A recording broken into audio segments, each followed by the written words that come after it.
सोपं नाही मित्रांनो। आणि डोंगराच्या किल्ल्याच्या जवळपास 35% वरती आल्यानंतर आपल्याला हे असं बजरंगबलीचं मंदिर आहे, छोटंसं मूर्ती आहे जुन्या गावची। जय महाराष्ट्र मित्रांनो, मी विक्रम शिंदे आणि तुम्ही बघत आहात किंग फार्मर यूट्यूब चॅनल। आणि आपण एक वेगळ्या विषयात घुसलो। आज मार्केटची डेली व्हिडिओ न येता आज जरा आपण ट्रॅकिंगला चालू आहे। आयवंतवाडी म्हणून जो किल्ला आहे, जो की वणीगडापाशी, म्हणजे त्याचा आत्ता आपण निघालो आहे नाशिकवरनं आणि वणीकडे चाललो आहे। तर आत्ता एक चहाच्या स्टॉलवरती बसलो आहे आणि चहा घेऊन, आणि सकाळचे जे आता टायमिंग आहे मित्रांनो, तर आता वाजले 6 वाजले आणि इथून आपण चहा वगैरे घेऊन ट्रॅकिंगला सुरुवात करणार। कसं जायचं आहे, काय आहे त्याचं लोकेशन वगैरे कसं आहे, सर्व आपल्याला बघायला भेटणार आहे। ते बघण्यासाठी कंटिन्यू राहा, शेवटपर्यंत राहा आणि चॅनलवर नवीन असाल चॅनल सबस्क्राईब करा, आपल्या मित्रांना शेअर करा आणि ट्रॅकर मित्र आहे त्यांना पण शेअर करा। तर चला सुरुवात करू आणि थोडा लूक घेऊ। नाहीतर या रूटला आले कधी वणी हायवे जे वणीगडाकडे जातं, तर या आपल्या चहाच्या जिथं हॉटेल त्याला नक्की भेटतं, तिकडं एक नंबर चहा वगैरे भेटतो। तर चला जाऊया। ते हॉटेल आहे जगदंबा, तिथं आपण चहा वगैरे घेतलाय आणि इकडून आपण आलो नाशिकवरनं। आता जायचं आहे आपल्याला वणीगडाकडं। तर रोड कसा आहे, रोड एक नंबर आहे आणि तिथे गेल्यानंतर लोकेशनला कळलं। आयवंतवाडी जो किल्ला आहे तिथं, म्हणजे जो गड आहे तिथं कसं आहे, लोकेशन काय आहे तिथे गेल्यानंतर कळत। मित्रांनो, हा जो इकडं दिसतोय तुम्हाला रोड हायवे, तो डायरेक्ट गडावरती जातोय आणि इथूनच एक आयवंतवाडी म्हणजे दरेगाव फाटा आहे, तुम्हाला एक पाटी लागेल, तिथून मध्ये यायचं आहे आयवंत किल्ल्याकडे जाण्यासाठी।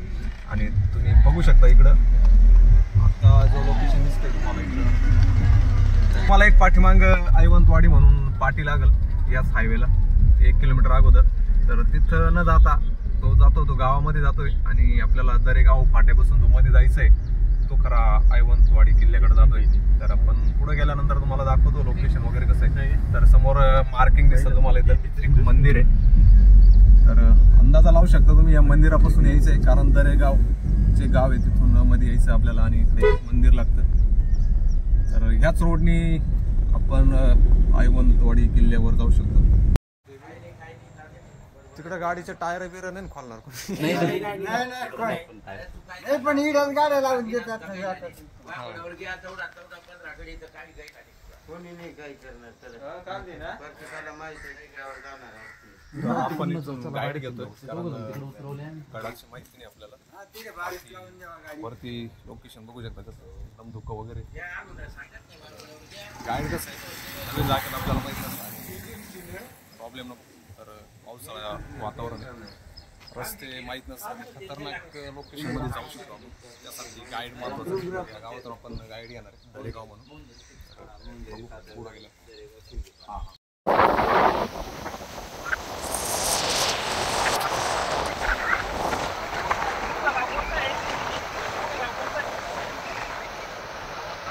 तर मित्रांनो, आता आपण लोकेशनला पोहोचलोय आता इथे गडाच्या।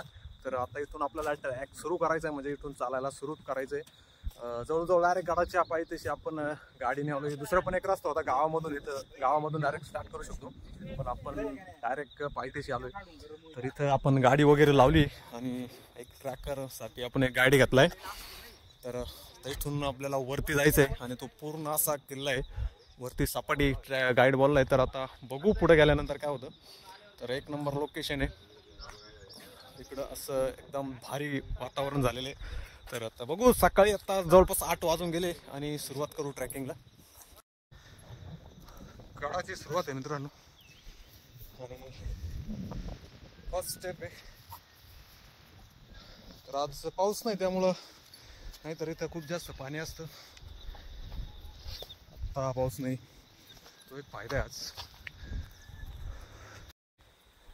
जवळपास 8 वाजले, आता आपण ट्रॅकिंगला सुरुवात केली आणि एकदम शांत वातावरण येतं आणि जे रात्रीचे जे किर्र करणारे आवाज ते आता तुम्ही इथं तुम्हाला ऐकायला येत असेल।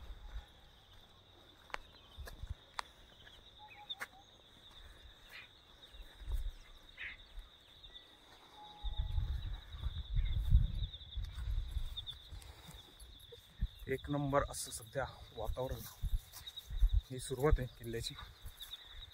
पुढे गेल्यावर अजून नजारा चेंज होऊ शकतो मित्रांनो। थोडं वरती आल्यानंतर खाली जे आपल्याला एरिया दिसतो गावाचा, आणि जी काही शेती आहे तो असा काही नजारा आहे आणि चारी बाजूनी डोंगर आहे आणि डोंगरांच्या मध्ये असलेलं हे गाव ही महाराष्ट्राची सह्याद्रीची खासियत आहे. तिथं डोंगरांच्या मध्ये असलेले गाव आणि वातावरण एक नंबर. चालताना आपल्याला दिसलेलं हे मुंग्यांचं घर, कला आहे ती एक निसर्गाची. एक नंबर वातावरण आहे मित्रांनो. 25% चढल्यानंतर मित्रांनो असे दगडात कोरलेल्या पायऱ्या थोड्या जास्त नाही आणि वरून हा नजारा. 25% चालू आहे, अजून भरपूर किल्ला बाकी आहे. आणि थोड्यावरती आल्यानंतरच एक आपल्याला छोटी पाण्याची टाकी दिसेल. कोरत्या पाणी आहे तिच्यामध्ये पाऊस असल्यामुळे आणि पूर्ण असा हा सपाट मोठं असा डोंगर, त्यात मेहनतीने केलेलं काम आहे. वरती पण अजून आपल्याला कातळ शिल्प दिसतील. तर शेवटपर्यंत राहा मित्रांनो. आणि कार्यकर्ते पण आपले येत आहे सोबत आणि जवळपास 30-35% आपण चढलोय आणि तिथेच आपल्याला थोडं आपल्याला खाली त्यासाठी सेफ्टीसाठी लोकांचं लावलंय. कारण लोक कसे खूप ॲडव्हान्स आहे, जिथं नाही तिथं जायला काही करतात, त्यामुळे थोडं बॅरिकेड वगैरे लावलं. जास्त काही उंचीवरचं नाही तरी सेफ्टीसाठी लोकांच्या आपण हॉटेल वगैरे. तर इथं दगडामध्ये कोरी व पाण्याचे टाके वगैरे.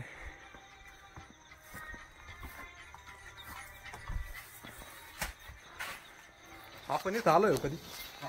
प्रत्येक किल्ल्यावर असेच राहत आणि पूर्ण दगडामध्ये जबरदस्त आहे. एवढं दगड कोरणं सोपं नाही मित्रांनो. आणि डोंगराच्या किल्ल्याच्या जवळपास 35% वरती आल्यानंतर आपल्याला हे असं दिसल. एक नंबर काम पूर्ण असं दगडामध्ये कोरी आहे आणि इथून परत आपल्याला पुढे जायचंय. तर हे बॅरिकेड बघू शकता. या बॅरिकेडच्या सरळ पण रस्ता आहे, पण आपण गाईड घेतलाय तर त्याला शॉर्टकट रस्ते माहिती आहे, तर आपण त्याच्या पाठीमागे जातोय. कारण नवीन लोकांना रस्त्याने जाणं चांगलं योग्यच राहील कधी बी. कारण गाईड कसं आहे, त्यांना डेली अपडेट असतं, डेली येतो जातं, त्यामुळे त्यांना पूर्ण रस्ते माहीत असतात. आणि नवीन आपण जेव्हा येतो तेव्हा असं रिक्स घेणं अवघड आहे, कारण आपल्याला रस्त्यांची माहीत नसते. आता आम्ही पण इथून गेलो नसतो, सरळ याच रोडने गेलो असतो. तर गाईड आहे आपल्याकडे, त्यामुळं आपण या रस्त्याने जाणार आहोत.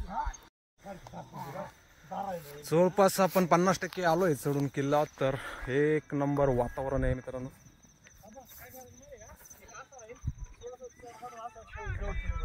खूप असं जबरदस्त वातावरण आहे.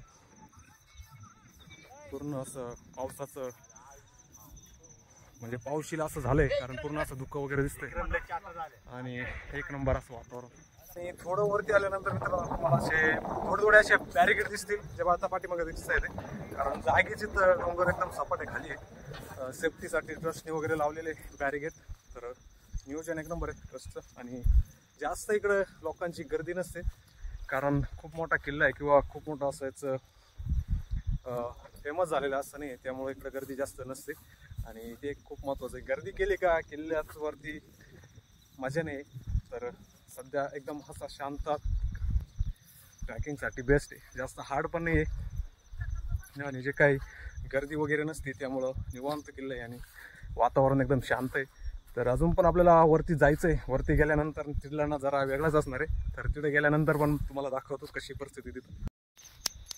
वरती थोडी सपाटी आहे आणि इथं पण एक पाण्याचं हौद आहे, टाकी आहे, बऱ्यापैकी मोठं आहे आणि खोल पण बऱ्यापैकी जवळजवळ 20 फुटापर्यंत खोली याची. आणि लांब पण भरपूर आहे, 50-60 फूट लांब आणि रुंद पण 20-25 फूट असेल. तर या हिशोबाने चांगली मोठी टाकी. आणि पूर्ण हे दगडामध्ये म्हणजे आत्ताचं काम दिसतंय, कारण फायरनी वगैरे जे काय आहे ते आत्ताचं बनवलेली टाकी किंवा मग जुनी टाकी. आणि वरती अजून पण आपल्याला जायचं आहे. ही मध्यंतरीची सपाट आहे, तर अजून किल्ला भरपूर अजून पुढे आहे आणि तिकडं पण सपाटी वगैरे आहे. आणि तिकडं पण असेच नवनवीन म्हणजे असंच दगडांमध्ये कोरीव कामं आपल्याला बघायला भेटणार आहे. आणि इथून आता थोडं डोंगरामधून रस्ता केलेला आहे. रस्ता वगैरे म्हणजे पायऱ्या वगैरे आहेत थोड्या.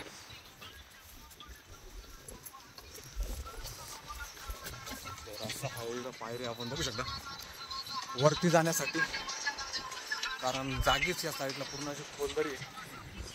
आणि इथून थोडी तटबंदीसारखं बनवलेलं आहे आणि पूर्ण दगडामध्ये काम आहे कोरीव. पाणी वगैरे आज पाऊस नाही त्यामुळं थोडं कमी आहे, तर खूप जास्त पाणी राहतं. इथून परत थोडी सपाटी लागते वर आल्यानंतर. अशी एक नंबर असं वातावरण आहे. इकडं काय आहे, इकडं जनावरात जाऊ नये वरती यासाठी लावलेलं आहे. म्हणजे जे काही खालचे गावातले गाई वगैरे असेल पाळीव प्राणी ते वरती येऊ नयेत जास्त, त्यामुळे इथं काठी वगैरे टाकून ठेवली. आणि वरती अशी सपाटी थोडी तिकडून आलो आपण. आणि आता थोडं वरती राहिले, जवळपास 20% चढाई बाकी राहिली. तर तो सोपा रस्ता आहे, पण आपल्याकडे आहे गाईड, त्यामुळं आपण इकडून असा शॉर्टकट पकडणार आहे आणि मधून जातोय. आणि पाऊस पण यायला लागला, कारण वातावरण खूप डेंजर झालेलं आहे. आणि आता बघू किती येतो जोरात. जवळपास आपण मित्रांनो किल्ल्याच्या आसपास आलोच. आणि इथे एक मंदिर आहे छोटं. तिथं खाली पाण्याची टाकी आहे, वरती सपाटी होती. आता थोडं इथून बॅरिगेट मधून जाऊन आपल्याला जे काही लाईन आहे ती पार करून आपल्याला खाली जायचे. आणि तिथं आपल्याला पाण्याची टाकी दिसणार आहे. आपण जाऊ नाही शकतो, कारण डायरेक्ट 10 फूट खाली आहे. आणि इथं पूर्ण पावसाने शेवाळ आलेलं आहे दगडांना, त्यामुळे रिक्स घेणं अवघड आहे, कारण जागेच खाली खूप मोठी दरी आहे. तर ट्राय करू. आणि सपाटीला अजून एक छोटं मंदिर आहे. आणि अशी वरती आल्यानंतर मित्रांनो खूप जास्त मोठी सपाटी आहे. तर हेच असं मंदिर आहे इथं. बजरंगबलीचं मंदिर आहे, छोटंसं मूर्ती आहे जुन्या काळची. देवीची पण एक मूर्ती आहे. आणि असं पूर्ण एक सपाटीला वरती आल्यानंतर आपल्याला एक असं मंदिर दिसतंय. एक पहिलं आपण एक मंदिर बघितलं आणि एक दुसरं मंदिर आहे. अजून बघू, आपल्याला गाईड जो दाखवलं आपण ते बघणार आहोत. आणि त्या साईडला तिथं छोटंसं तळ आहे, म्हणजे खूप मोठं नाही आहे, पण एक अंदाजा तुम्ही बघू शकता. पूर्ण धुक्यामुळे आता ते क्लिअर दिसत नाहीये. एक मंदिर आहे आणि साईडला तिथं एक तळ आहे. तर इथं पण असं बनवलेलं आहे, हे आत्ताच्या काळात दिसतंय दगड वगैरे लावून. राहण्यासाठी छोटीशी गुफा होती, पण आता ते पडझड झालेली आहे आणि इथं काही विशेष काही नाही राहिलं. पण ठीक आहे, टेंट सारखं बनवलेलं आहे, प्राचीन काळची टेंट असं म्हणावं लागेल त्याला. वरती झाडं वगैरे उगले आणि इथं आता सध्या कोणी राहत नाही, त्यामुळं पडझड झालेली. तर इथं आपल्याला एक शेवटच्या वरती आल्यानंतर सपाटीला थोडे अवशेष वगैरे सापडत आहे गड किल्ल्यावरती. एकदम वरती आल्यानंतर आपल्याला छोटे छोटे वाडे जे होते, जे आता पडझड झालेली आहे, आता नाहीच आहे कुठं.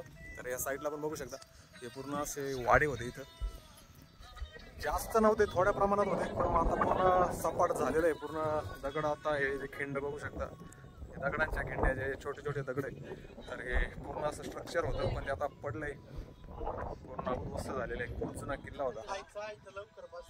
तर अशी या किल्ल्याची परिस्थिती. आणि आता जे काही आपण वरती आलोय, शेवटचं टोक होतं. तर हे मोठं तळ आहे मित्रांनो, एक गडावरचं. हे दुसरं तळ आहे. आणि जे आपण पाठीमागे बघितलं ते मारुती मंदिरापासून, आणि हे एक तळ आहे, हे बांधलेलं आहे पूर्णपणे दगडामध्ये बांधकाम आहे. आणि खूप मोठं तळ आहे. पाण्याच्या सोर्ससाठी, जे गडावर राहणाऱ्या लोकांसाठी हे एक बांधलेलं तळ आहे.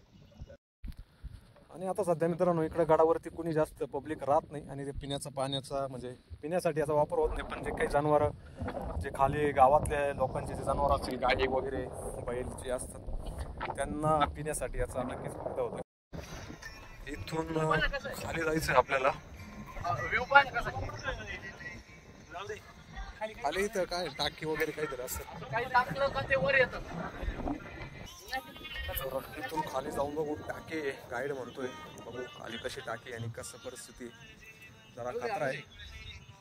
तर खाली पोचलोय, पुढं टाकी आहे आणि इकडं जागेच खाली येण्यासाठी लोखंडी पायरी बनवलेली आहे आणि वरून कार्यकर्ते येतात. काही कार्यकर्ते पोचले तर बघू पुढं जाऊन जरा खतरनाकच काम आहे.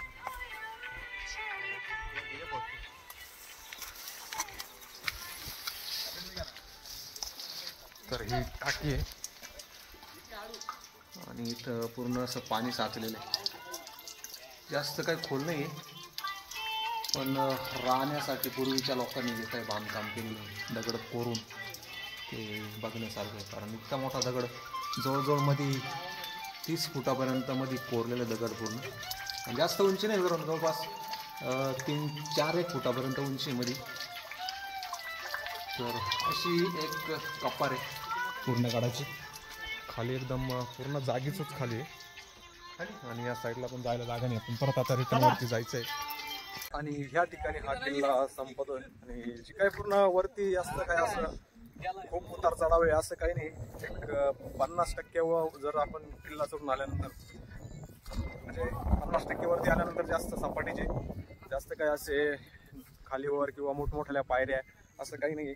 थोडं सुरुवातीला एक चांगली चढ आहे बाकी नंतर एकदम सपाट आहे. वरती खूप जास्त मोठी सपाटी आहे. 2-3 छोटे छोटे गावं चांगले बसतील अशी आहे वरती सपाटी आहे. बाकीचे पाठी मग बघताय तुम्ही जे अवशेष होते पूर्वी जे काही वाडे होते ते आता पूर्ण पडलेले आहे. इथं काही विशेष बघायला नाही आहे पण जो काही इतिहास आहे आपल्याला आपले जे महाराष्ट्रातले किल्ले जे डोंगर आहे त्यांचा अनुभवायला नक्कीच इथे यायला लागतं. तेव्हाच आपण इथं आल्यानंतर आपल्याला कळतं की काय परिस्थिती होती आणि पूर्वी काय परिस्थिती होती आणि कशी लोक जगली. तर नक्की अशा डोंगरांवरती अशा किल्ल्यांवरती व्हिजिट करा मित्रांनो. आणि तुम्हाला काय वाटतं कमेंटमध्ये नक्की सांगा. आजचा ट्रॅक तुम्हाला कसा वाटला, आजचा गड किल्ला कसा वाटला कमेंटमध्ये नक्की सांगा. आणि भेटू परत नवीन व्हिडिओमध्ये. तोपर्यंत जय हिंद जय महाराष्ट्र.